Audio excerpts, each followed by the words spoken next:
So we had to decide from the beginning what things were comparable between Aiden and Marcus and what things would be different. We focused on parkour. We wanted Marcus to be a lot better at parkour than Aiden.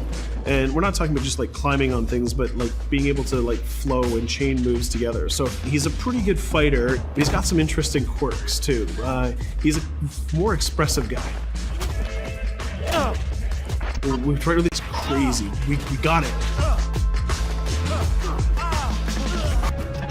The new idea for hacking in Watch Dogs 2 is to let the player create his own solutions. We're adding a lot more depth to hacking. So you have a lot more control, a lot more flexibility in how you hack the world. So one big category of hacking in Watch Dogs 2 is the entire branch of pushing remote controls to its limit. One of the big things on Watch Dogs is hacking vehicles.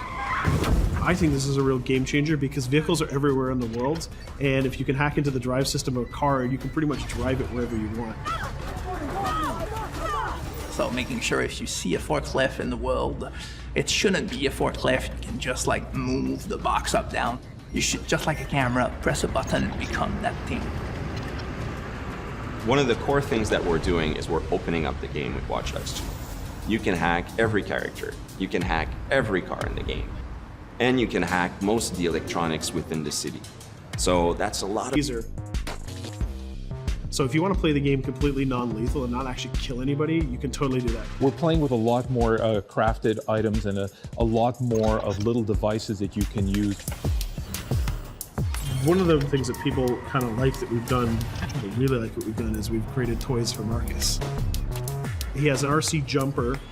It's got little wheels, and it's even got this little robotic arm that he can sort of deploy, and he can interact with things. He can unplug things and replug them and take out screws. It's a neat little toy. And then the other gadget he's got is this quadcopter. And it's more about scouting and being the eye in the sky. First person view on it is incredible because you're just zipping through the city. It feels like you're flying. Well, you are flying. In multiple ways. For example, I could hack one person and distract them, have their phone ringing so they look at their phone to create a distraction. Later on in the game, you'll also be able to do things we call mass hacking, which is, well, why only hack one if you could hack them all? There's one thing that I really believe about Watch Dogs players is that there is no Watch Dogs player. There are many types of Watch Dogs players. You should be deciding how you want to play the game. So that means you can play a mission full gun blazing, that's the way you like to play, full stealth, or through hacking only, project yourself in computers, take control of electronics, influence people, and try to get to your goal that way.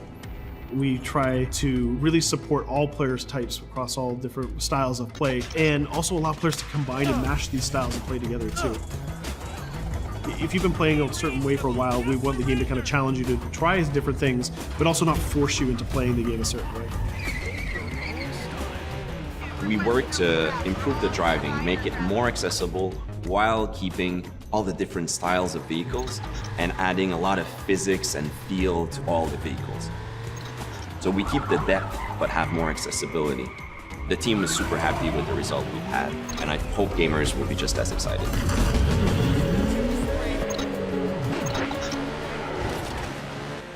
We are very excited by the potential of what we call seamless online. We start doing that in Watch Dogs 1, so we're expanding on that. We cross path with friends in the city.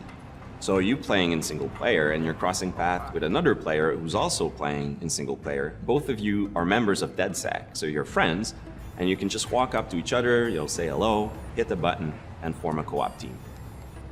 And what we're going to be showing in the next couple of months is an example of how those things work together to create magical gameplay moments.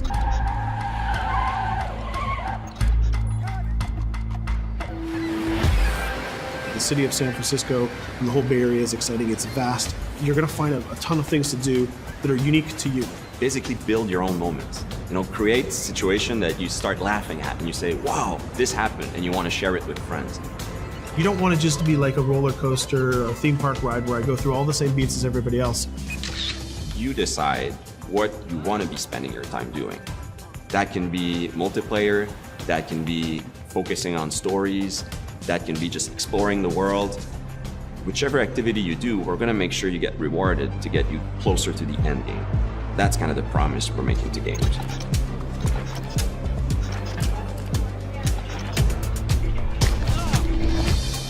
You always know it when something starts to click, it starts to work. Everything changed. You stop seeing individual components, animations, or texture maps or vehicles. You just start to see the experience as a whole.